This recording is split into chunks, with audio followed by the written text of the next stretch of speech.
Selamat pagi teman-teman, salam dan bahagia.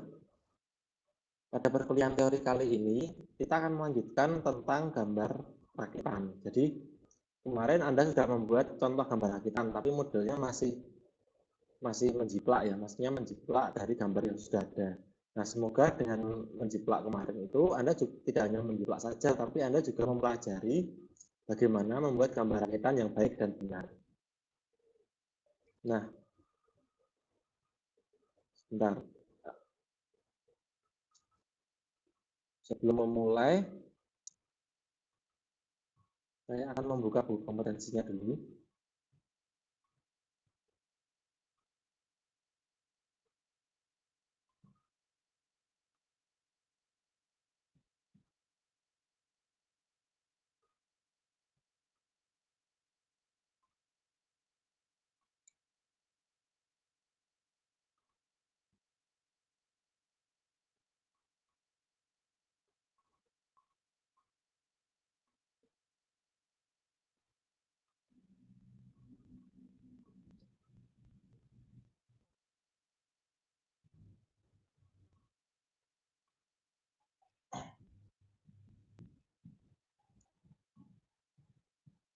Oke, kemarin Anda mengerjakan gambar ini ya, gambar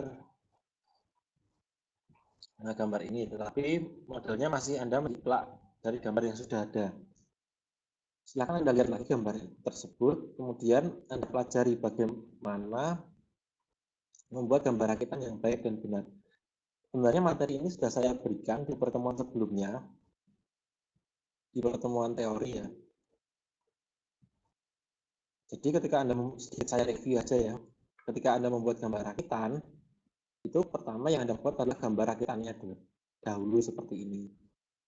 Jangan lupa berikan ukuran terluar, nomor gambar, dan tulis masing-masing partnya sesuai masing-masing part atau komponennya sesuai dengan nomor gambar yang Anda berikan.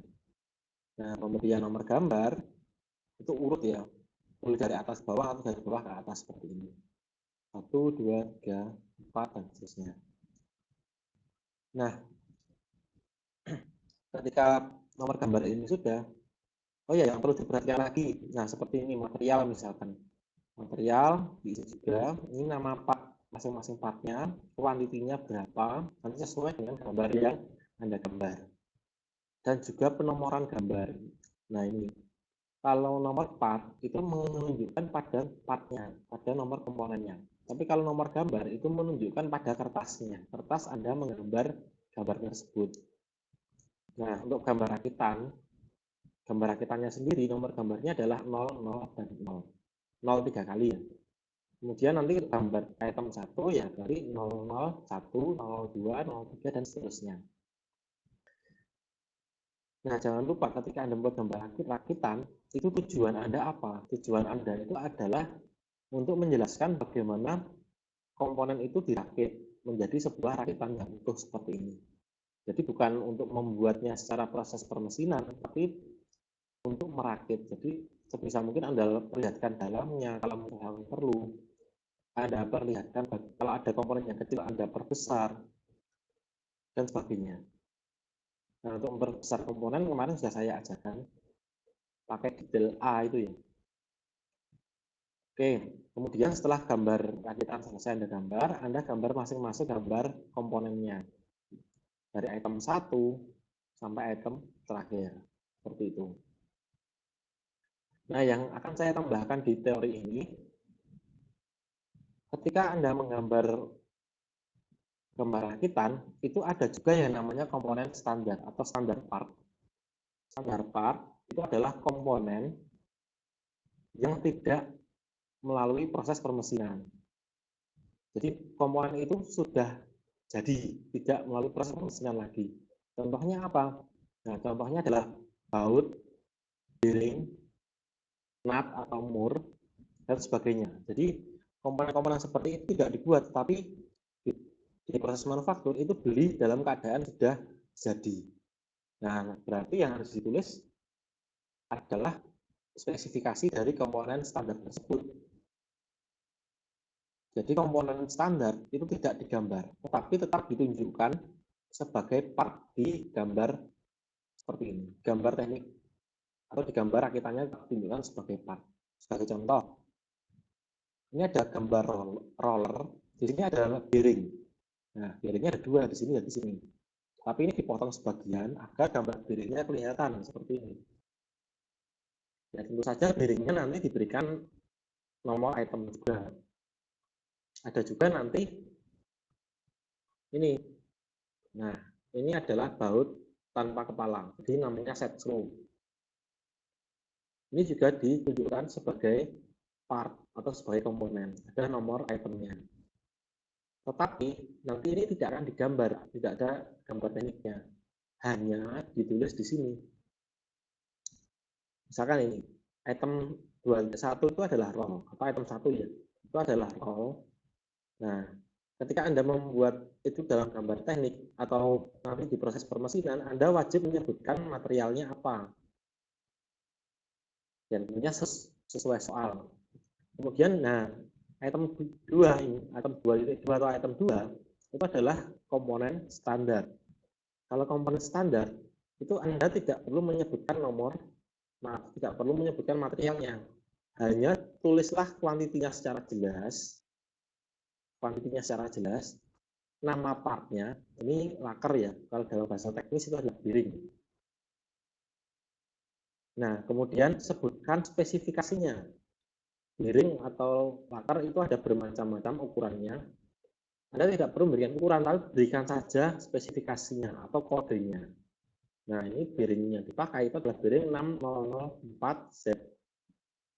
Loh, ini dari mana kok bisa tahu ini kodenya ini? Nah, Anda wajib untuk mempelajari katalog bearing.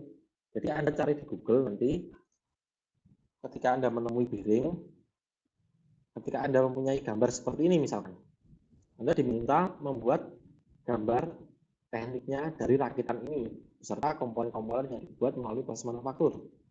Nah, ini ada bearing, tinggal Anda ukur saja. Anda ukur,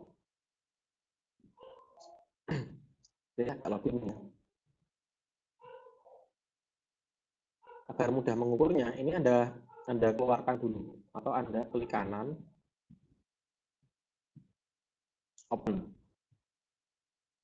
Nah, nanti akan keluar gambar partnya atau gambar bearingnya yang tersendiri. Nah, ini bearingnya. Anda harus ukur dulu. Cara mengukurnya bagaimana? Inspect, distance. Nah, ini Anda posisikan di sini. Nah, ini harus Anda ingat. Untuk diameter bearing, baik diameter dalam dan luar, itu yang ini ya. Kalau diameter dalam yang ini. Jangan yang ini. Karena bearing mempunyai radius. Nah, ini ada radiusnya. Kalau diameter dalam ya berarti yang ini. Atau Anda klik yang ini juga boleh. Nah, di sini ada diameter 17. Nah, berarti diameter dalamnya 17.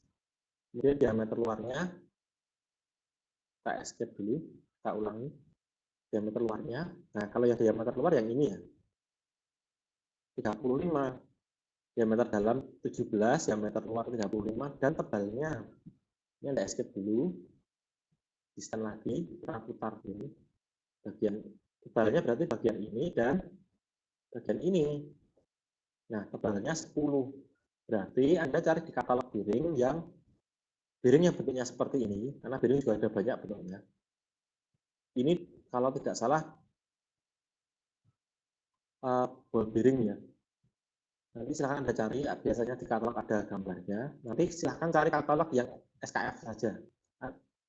Anda masukkan di Google keywordnya katalog bearing SKF. Nah, PDF seperti itu, nanti akan keluar katalognya. Anda download, kemudian Anda cari bearing dengan diameter dalam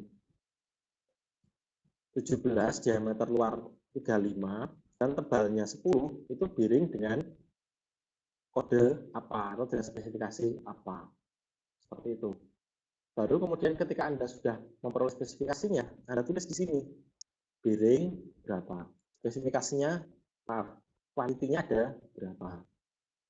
Ini nomor itemnya. Jadi komponen standar tetap diberikan nomor item. Tetapi materialnya tidak perlu. Dan di sini tulislah purchase, atau dia harus dibeli. Di sini tulislah purchase-nya. Artinya kalau ada kata-kata purchase itu berarti dia tidak dibuat melalui proses manufaktur. Tidak perlu ada gambar komponennya. Tapi ini komponen yang nanti akan dibeli secara utuh dan tinggal merakit saja. Seperti itu. Nah, di sini ada juga. Kita lihat ini. Ini ada set screw. Ada set screw item 235. Nah, kita cari 235. Nah, ini set screw-nya ini. Ini set screw.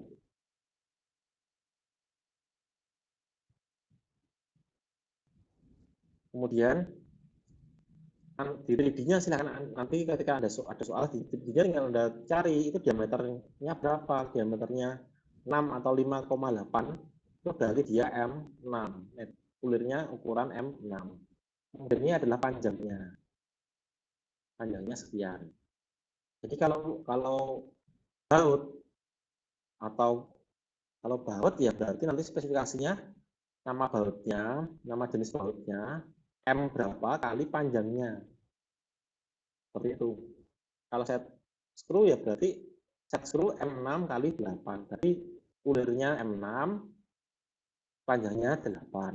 Kemudian ini ditulis purchase. Seperti itu. Jadi ini harus ada spesifikasinya juga. Kemudian ada lagi, ini adalah baut L. Baut L M12 kali 110. Nah, berarti apa artinya? Item 2.7 ini.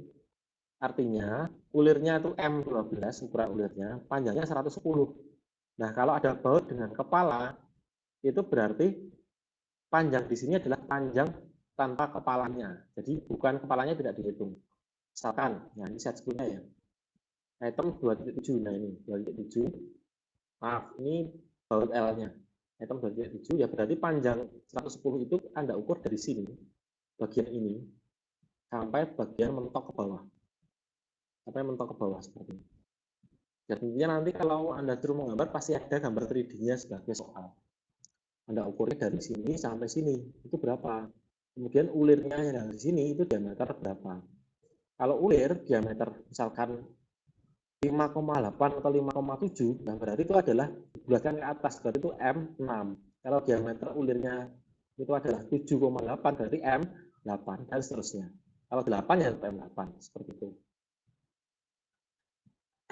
Oke, itu ya penulisannya ya. Nah ini ada mur M12. Nah kalau mur, dia tingginya tidak bermacam-macam. Tingginya hanya standar, sudah standar.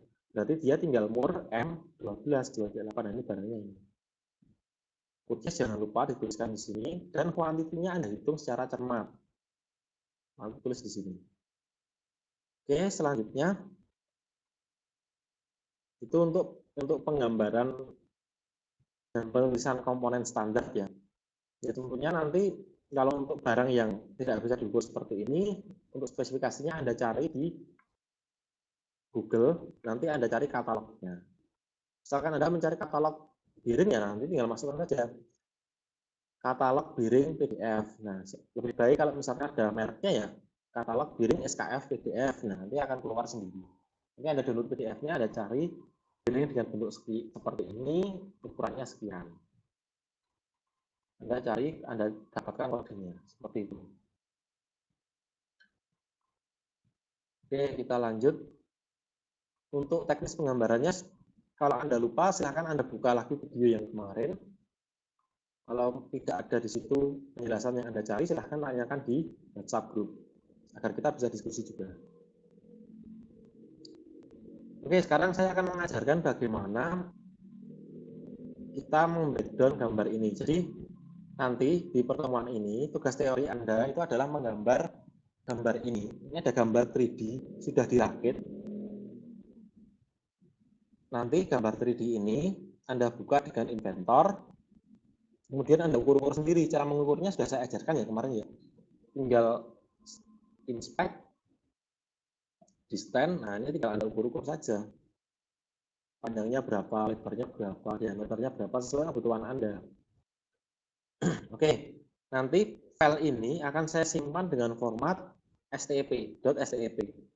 Jadi nanti ketika Anda buka, seperti ini ya, saya ajarkan sekalian bagaimana menyimpan format .step. Ini saya save as. save copy as. Nah, ini saya posisikan di desktop saja.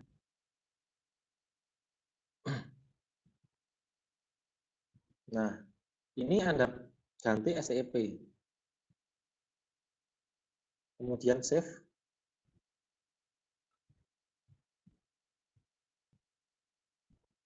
Kemudian open.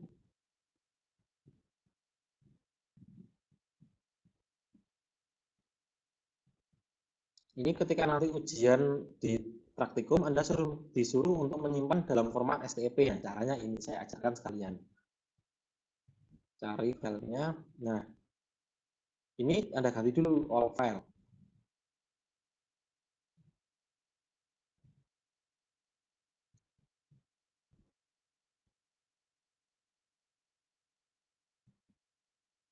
Nah, ini assembly.stp. Anda klik 2 kali atau Anda open.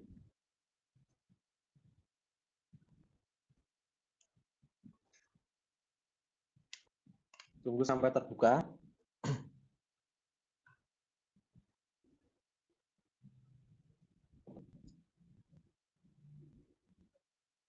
Nah, nanti ketika terbuka nanti akan tampilannya kan seperti ini.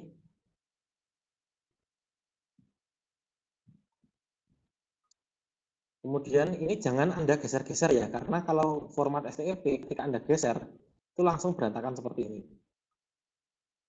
Nah, langsung berantakan seperti ini. Jadi jangan digeser-geser. Saya undo dulu. Kalau tekan digeser tinggal Anda undo saja. Sebelum Anda geser atau sebelum Anda kerjakan, ini semuanya Anda blok dulu. Anda blok semua, jangan ada yang ketinggalan. Klik kanan, Anda grounded dulu. Tapi groundednya pastikan tercentang. Nah, kalau ada grounded sekali, itu malah bebas. Groundednya bebas. Kalau Anda klik kanan lagi, Anda grounded. Nah, sampai di sini ada gambar paku. Nah, kalau sudah di grounded, itu semua ketika Anda geser-geser, ini tidak akan bergeser. Atau ini sudah fix. Kemudian Anda posisikan dulu ke pandangan yang enak. Seperti ini. Kemudian ini di kanan, set current view as home, itu view. Oke, ini tampilannya saya rubah sedikit biar lebih jelas garis-garisnya. Nah, seperti ini. Baru ini Anda kerjakan. Baru mulai Anda ukur. Misalkan Anda mengukur tingginya. Nanti Anda inspect.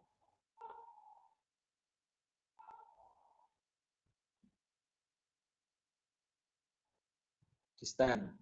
Nah, ini tinggal Anda ukur. Diameternya berapa, lebarnya berapa, dan sebagainya. Nah, tinggal Anda ukur-ukur, Anda gambar. Gambar rakitannya dulu, dan gambar masing-masing komponennya. Untuk melihat komponen ini satu persatu, caranya seperti ini. Misalkan Anda ingin melihat komponen ini di lembar yang berbeda, jadi hanya yang ada tampilannya itu hanya komponennya saja. Ini Anda klik kanan, Anda open. Nah, ini sudah terbuka. Anda bisa mengukur ini secara lebih independen. Nanti ya tentunya ini untuk menggambar partnya ya. Kemudian balik lagi ke sini. Anda ingin melihat komponen ini. Ini klik kanan, open. Nah, seperti ini. Nah, nanti untuk memastikan semuanya tidak ada yang tertinggal di gambar Anda, komponennya, itu saran saya ketika gambar ini gambar rakitannya sudah jadi ya, kemudian Anda tinggal menggambar komponen atau menggambar part. Ini sudah ada gambar, ini Anda klik kanan, Anda visibility. Ini disembunyikan. Nah, seperti ini. Kemudian Anda sudah menggambar bagian ini klik kanan, visibility. Ini kan sama, nah ini visibility juga. Ini sampai nanti komponennya habis. Kemudian Anda sudah menggambar ini di kanan, visibility lagi. Kemudian, oh ini komponen standar. Nah, berarti ini sudah saya masukkan di gambar visibility lagi, sampai gambarnya habis. Nah, dengan cara seperti itu, nanti tidak ada gambar rakitan atau gambar komponen yang tertinggal. Untuk mengembalikannya bagaimana? Ya, yang di sini yang abu-abu, Anda tinggal klik kanan, visibility-nya Anda klik lagi. Bisa Anda kontrol, Anda pencet, nah ini sekaligus ini juga bisa. Nah, seperti itu.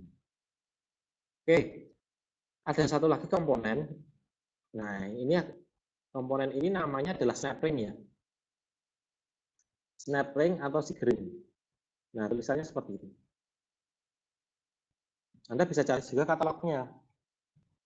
Bisa tulisannya seperti ini. Ini namanya kalau di Indonesia atau di bengkel-bengkel manufaktur pada umumnya itu namanya adalah snap ring. Nah, seperti ini. Tapi kalau di istilah internasionalnya ini dinamakan sigring. Misalnya seperti ini. Nah, nanti ini untuk mencari katalognya atau untuk menuliskan di gambar komponen bebas Anda boleh pakai yang mana saja. Tetapi yang Anda perhatikan, sigring ini fungsinya apa? Gambar tulisannya seperti ini, kalau fungsinya seperti ini.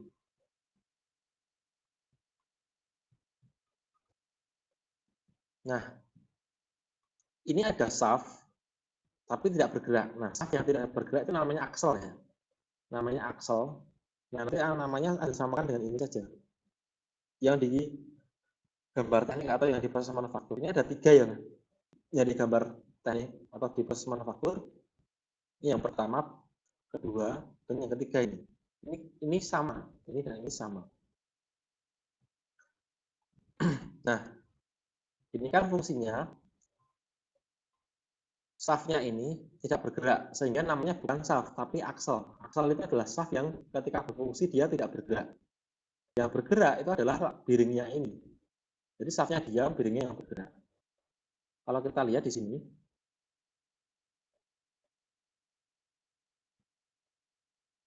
nah kita lihat di sini, shaft-nya bentuknya seperti ini. Bagian diameter yang ini nanti dimasukkan 2 bearing masing-masing. Jadi bearingnya ada 4. Setelah dimasukkan 2 bearing, agar bearingnya ini tidak bergeser atau tidak keluar, maka diberikan ini snap ring. Ini fungsinya. Jadi snap ring ini ada yang untuk diameter dalam dan diameter luar. Nah, karena ini posisinya ada di diameter luar, berarti ini nanti menuliskannya snap ring for shaft. Kalau snap ring untuk diameter dalam itu snap ring for hole. Kalau ini ada di diameter luar berarti namanya nanti snap ring for shaft diameter berapa, seperti itu aja. Kalau ini diameternya berapa, ya berarti Anda tinggal ukur saja ini shaftnya berapa diameternya. 17 ya, berarti nanti tinggal Anda tuliskan sigring atau snap ring ini di gambar rakitannya ya, di title blocknya nanti menuliskan snap ring for diameter berapa, 17, 18 atau berapa, nanti sekarang Anda ukur. Kalau nanti di soal ada yang berbeda, kalau untuk hole atau diameter dalam nanti berarti snap ring for hole diameter, ini diameternya nanti buat simbol diameter juga boleh berapa, 17 misalkan. Jadi itu ya, kalau untuk diameter dalam itu nanti hole, kalau diameter luar itu berarti shaft. Seperti itu. Oke, komponennya hanya itu. Nah, tugas Anda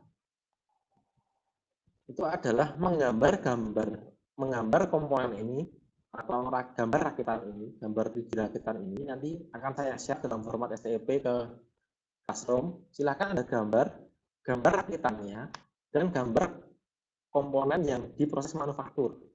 Berarti nanti ada berapa gambar? Berarti ada satu gambar komponen, gambar rakitan, satu gambar yang ini, karena ini diproses manufaktur, satu gambar yang ini juga diproses manufaktur, dan gambar yang ini. Ini gambarnya cukup satu, walaupun komponennya ada 2. Nanti kuantitinya saja yang Anda buat 2. Nanti kuantiti di sini juga diperhatikan. Nanti bearingnya ini ada berapa jumlahnya, snap ring atau sigringnya ini ada berapa, akselnya ini ada berapa, dan sebagainya. Untuk material yang di proses manufaktur, nanti silakan Anda masukkan ST37 saja. ST37. Nah, tulisan seperti itu. Ini silakan Anda gambar secara tangan atau gambar tangan, gambar manual. Kemudian Anda scan dengan cam scanner, berarti nanti ada 4 gambar, Anda scan dengan cam scanner, kemudian Anda kirim ke Classroom seperti biasa. Seperti itu, nanti silahkan tanyakan ke Classroom, maaf, ke grup WA saja kalau ada yang tanyakan, agar bisa diskusi di sana. Oke, itu tugas Anda untuk minggu depan. Nanti di Classroom sudah saya share untuk gambar ini, gambar 3D ini Anda bisa buka dengan Autodesk Inventor dalam format STP. Jadi nanti di grounded dulu, jangan lupa di grounded dulu. Setelah di grounded, Anda posisikan yang enak pandangannya seperti ini. Kemudian pandangannya Anda kunci dengan seperti ini dan fitur view. Kemudian baru Anda ukur untuk menggambar tekniknya. Kalau seandainya nanti bagian ini terlalu kecil untuk Anda tunjuk, nah bagian ini, nanti bisa juga Anda buat gambar detail. Jadi seperti kemarin, ini dilingkari, terus dibesarkan, skalanya ditambah. Digambar ulang, dibesarkan hanya di lingkaran itu. Oke, itu tugasnya. Selamat mengerjakan. Sebaiknya Anda kerjakan sendiri-sendiri dulu, baru nanti kalau bingung baru diskusi. Kenapa? Karena kalau Anda tinggal mencontek pekerjaan teman Anda, saya yakin nanti di kompetensi Anda pasti jeblok nilainya. Nanti akan kelihatan di situ. Jadi sebaiknya tujuan Anda mengerjakan tugas ini itu adalah agar Anda paham, agar Anda bisa. Bukan hanya formalitas untuk mengerjakan saja. Karena nanti kebanyakan yang tidak lulus di mata kuliah gambar teknik itu adalah orang-orang yang seperti itu. Dia asal mengerjakan, nyontek saja, hasilnya sama seperti temannya, tapi nanti di kompetensi atau di respons atau di UAS itu dia tidak bisa mengerjakan cara mandiri karena waktunya juga sempit seperti itu. Oke, karena sudah cukup, saya cukupkan. Untuk kertasnya bebas ya, untuk mengerjakan di A4 atau A3 terserah. Silakan buat proporsional saja, skalanya juga dibuat proporsional. Ya, seperti itu. Oke, saya akhiri kuliah untuk gambar rakitan ini. Salam.